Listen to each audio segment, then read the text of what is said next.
In 1978, two college students walked into a Las Vegas casino with nothing but a theory, a homemade device, and a willingness to risk everything. Hidden beneath their clothes was a secret weapon, a small computer built to do the unthinkable, predict the outcome of a roulette spin. Roulette is a game designed for chaos, where every spin is supposed to be random, but these two believed otherwise. They thought they could break the game, beat the house, and walk away as legends, not with luck, but with science. It was a brilliant idea, but in Las Vegas, brilliance can be dangerous. And as the chips stacked higher, so did the risk.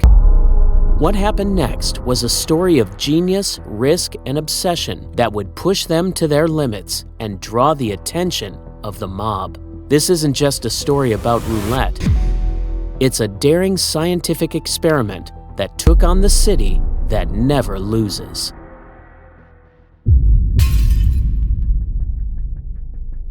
To understand why two physics students risked everything to beat the house, we have to go back a few years, long before Las Vegas became their battleground. Don Farmer and Norman Packard weren't professional gamblers or hustlers. They were just two curious minds studying physics, fascinated by the rules that govern the universe. Both had grown up tinkering with experiments, drawn to the idea that every problem had a solution if you looked hard enough. But college wasn't just lectures and labs. It was also late-night conversations, wild ideas, and dreams of doing something extraordinary. For Norman, roulette wasn't just a game. It was a puzzle, a spinning wheel, a bouncing ball, and a question. Was it truly random, or could the laws of physics predict the outcome? At first, it was just a thought experiment. But the more they talked, the more it began to sound possible. The math was there, and the science made sense. If they could measure the ball's speed and the wheel's rotation, they believed they could narrow down where the ball might land. Not the exact number, but close enough to tilt the odds in their favor. For two students living on ramen noodles and caffeine, the idea wasn't just exciting, it was revolutionary. If they were right, they could turn the house's biggest advantage into their own. But ambition has a way of escalating. What started as a casual project turned into something much bigger. To prove their theory, they would need data. Real data from real casino roulette wheels. That's when their quiet campus life gave way to something much more dangerous. The plan was simple, at least on paper. To prove their theory, Don and Norman needed data, the speed of the roulette ball, the spin of the wheel, and how both behaved under real casino conditions. But stepping into a Las Vegas casino to collect the data was anything but simple. Their first hurdle was figuring out how to measure these variables without attracting attention. Vegas casinos were notorious for spotting anything out of the ordinary. And in the 1970s, with the mob holding influence, out of the ordinary didn't just mean being asked to leave, it meant serious trouble. Their approach was as low-tech as it was ingenious. Hidden under Norman's baggy long-sleeve shirt was a dictaphone. The plan was to discreetly tap the recording button each time a roulette ball passed a fixed point on the wheel. Each tap would create a timestamp, capturing the ball's speed and rotation. Walking into the casino for the first time felt like stepping into a different world. The neon glow, the ringing of slot machines, and the endless flow of drinks. It was all designed to overwhelm the senses. But Don and Norman couldn't afford to be overwhelmed. They had to look like regular gamblers, just two young men testing their luck. They chose a table near the edge of the floor, far from the pit boss's watchful eyes. Norman played small bets on red and black, blending in with the other players. Don, sitting nearby, kept his eye on the wheel, tapping the dictaphone for each time the ball spun past his marker. The tension was palpable. Every time the dealer looked their way, Don felt his stomach twist. Was he tapping too obviously? Was the device too noticeable? The room felt like it was closing in on them. After what felt like an eternity, but was likely less than an hour, they cashed out and walked back to their car, trying to act casual. Only once they were miles away from the strip did they let out a collective sigh of relief. Back at their dorm, they pored over the recordings, manually plotting the timestamps to calculate the ball's speed and deceleration. The results were better than they had hoped. Patterns began to emerge. Subtle, but undeniable. But promising data isn't enough. Collecting data in real time inside a casino was awkward and slow. And even if they had the data, processing it on paper took far too long. By the time they finished the calculations, the game would be over. That's when Norman suggested something radical: a portable computer. If they could build a device small enough to conceal, powerful enough to run their calculations, and quick enough to deliver results in seconds, they might stand a chance. It was ambitious, borderline impossible, but they couldn't turn back now. They scavenged parts from electronics, used their physics lab's equipment, and stayed up night after night soldering wires and writing code. The result was crude but functional. The computer strapped to the chest, wires ran down to switches hidden in their shoes. The output, a soft vibration on the chest, would signal where to bet. It wasn't perfect, but it was enough to prove their theory. Now they needed one more thing: a professional-grade roulette wheel to fine-tune their system. When they finally got one, they couldn't resist running test after test. The results were conclusive. With enough data, they could predict where the ball would land with surprising accuracy. But theory and practice were two very different things. The real challenge still lay ahead: beating the house in the house. The culmination of months of planning, sleepless nights, and risky calculations had led to this moment. Don Farmer stood outside a Las Vegas casino, his heart racing. Beneath his shirt, strapped to his chest, was their rudimentary computer. Thin wires ran down his legs to switches hidden in his shoes. It was a strange contraption, far from foolproof, but it was their best shot at beating the house. Inside, the atmosphere was electric. The hum of slot machines, the chatter of gamblers, and the clinking of chips all merged into a symphony of chaos. For Don, it was like stepping into enemy territory. He wasn't here to play. He was here to win. He approached the roulette table near the edge of the casino floor. It was quieter, less crowded, and far enough from the pit bosses to avoid immediate scrutiny. The croupier spun the wheel with practiced ease, the ball rattling around its rim before coming to rest. Don took a deep breath, placed a small bet, and began collecting data. With each spin, he tapped the hidden switches in his shoes. 2 clicks for the wheel's speed, 2 for the balls. The computer on his chest processed the inputs, buzzing softly to indicate which section of the wheel was most likely to hit. It wasn't perfect, but it gave him a clear edge. At first, he played cautiously, placing small bets on the predicted sections. The chips began to pile up. A few dollars here, a few more there. His heart pounded with each win. The system was working. But then, the real test began. The heat in the room felt oppressive, and sweat started to trickle down his back. The moisture interfered with the system, amplifying the vibrations of the computer. Each buzz felt like a jolt of electricity against his chest. He winced, but kept his composure. Drawing attention now could be disastrous. From the corner of his eye, he noticed a man with a radio standing near the table, a pit boss. Don kept his head down, acting as if he was just another lucky gambler. But the presence of the pit boss made every move feel like walking on a tightrope. When the vibrations became too much to bear, Don decided to cash out and regroup. He calmly gathered his chips and made his way to the restroom. Inside a stall, he peeled the electromagnetic pads off his chest, trying not to wince at the irritation they had caused. The sound of footsteps echoed in the restroom. The pit boss was following him. Don froze, holding his breath. Was this it? Had they caught on? But then, a crackle from the pit boss's radio broke the silence. He was called away to handle another situation. Don waited a few more seconds, then slipped out of the restroom and headed straight for the cashier. When he stepped outside into the cool night air, he felt a wave of relief. They had done it. The system worked. That night, Don and Norman celebrated modestly, but they knew this was just the beginning. They hadn't come to Vegas to win a few $100s. Their goal was to make a fortune, and to do that, they needed more players, more equipment, and more nerve. The first hit wasn't about the money. It was proof of concept. They could beat Roulette, and now they were ready to take their operation to the next level.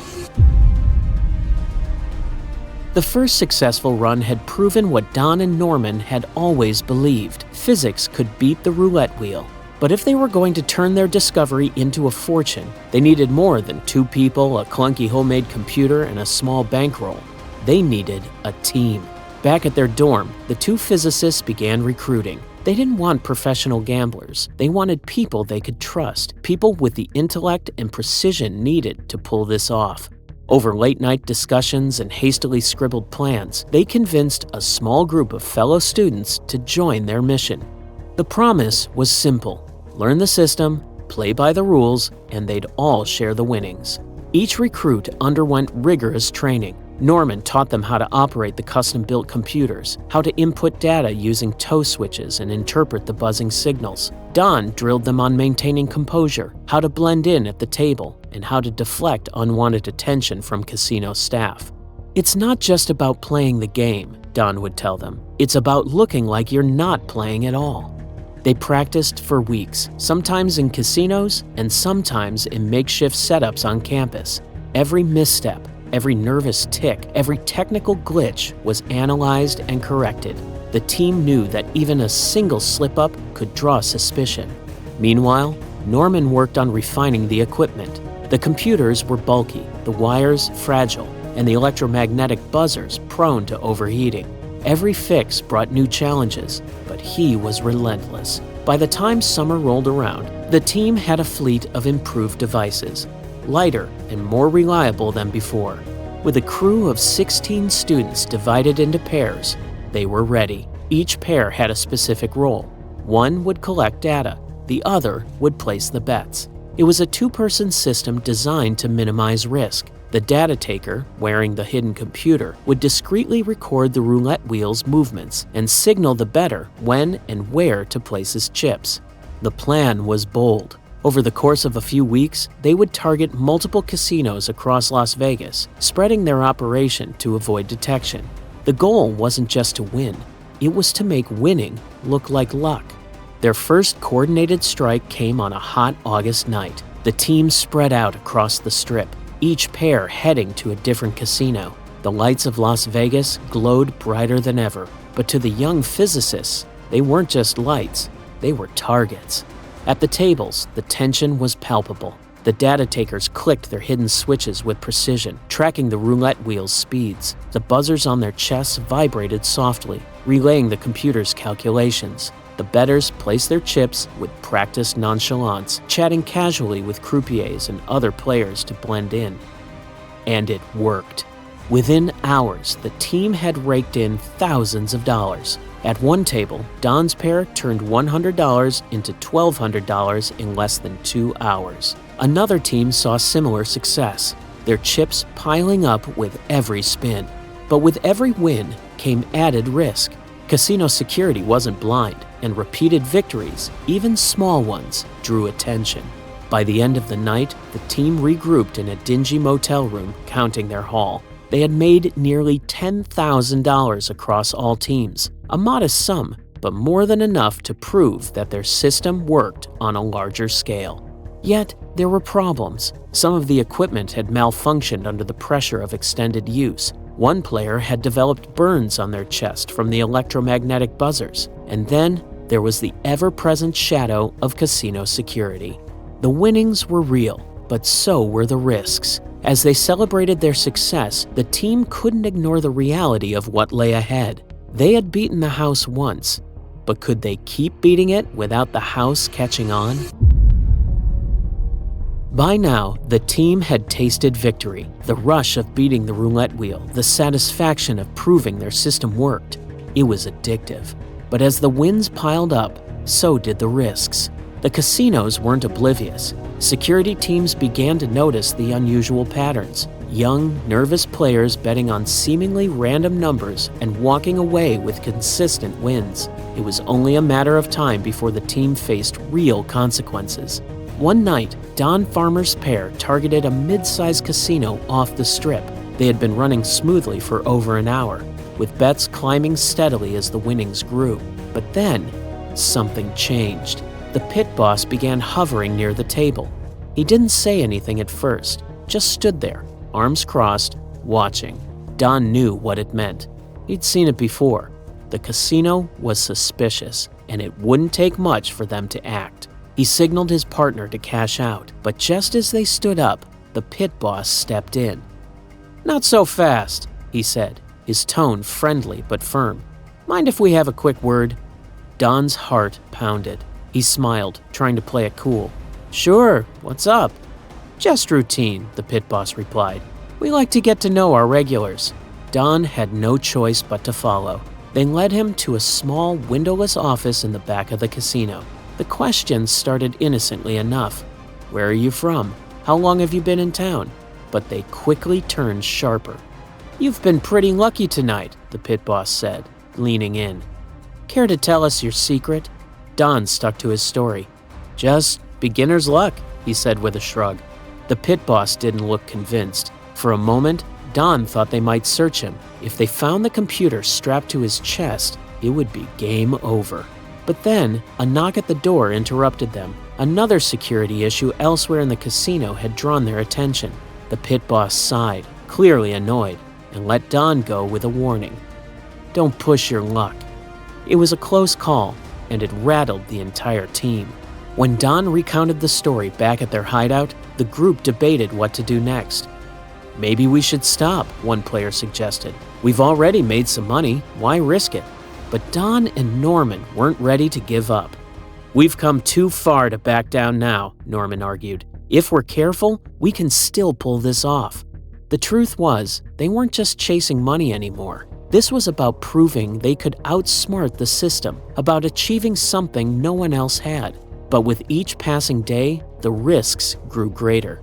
Some team members began to drop out, unwilling to face the mounting pressure. The remaining players doubled down, refining their techniques and improving their equipment.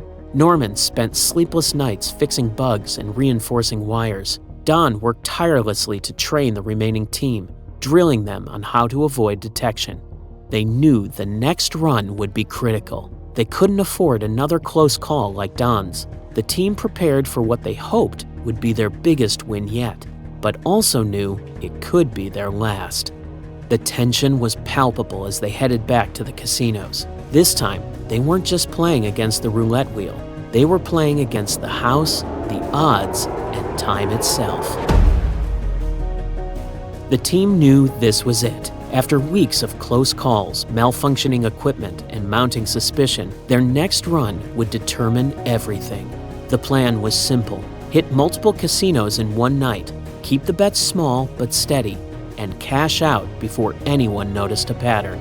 Norman and Don divided the remaining players into teams, each asked with targeting a specific casino. The stakes were higher than ever, and everyone felt it. Some players couldn't hide their nerves, while others tried to mask their anxiety with forced confidence. "Stick to the system," Don reminded them. "No improvising, no getting greedy." It was a warm summer evening when they stepped out into the neon-lit streets of Las Vegas. The Strip was alive with tourists, gamblers, and dreamers. For the team, it felt like stepping onto a battlefield. Norman's pair headed to a smaller casino downtown, while Don's team went straight for one of the bigger names on the Strip. As they entered, the air was thick with the sounds of slot machines, the hum of conversation, and the occasional cheer of a lucky winner. Don's team settled at a roulette table near the back of the casino. The data taker discreetly began recording the wheel's rotations, tapping the hidden switches in their shoe with practiced precision. Each tap sent data to the computer strapped under their clothes, which buzzed back predictions through the small electromagnetic pads on their chest. Everything was going smoothly. The bettor placed bets on seemingly random numbers, following the computer's calculations. Chips began to pile up as their wins increased. But then, the unexpected happened. Across the casino floor, a security guard caught sight of Norman's team. The guard noticed their repeated wins, their focused demeanor, their refusal to engage in the typical small talk and distractions. He alerted the pit boss, who began watching from a distance. Norman's team was oblivious. They were too focused on their system, too caught up in the thrill of the game to notice the growing attention. Meanwhile, Don's team was facing a different kind of challenge. The electromagnetic pads had started to malfunction again, delivering painful shocks with each buzz. The data taker grimaced, but kept going, determined not to break the rhythm. "Keep it together," Don whispered, sensing their partner's discomfort.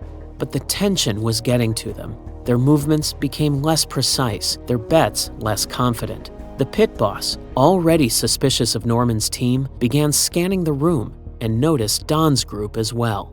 The team regrouped at the cashier's desk, cashing out their winnings as casually as possible. They had made a few $1,000s, but the energy was different this time.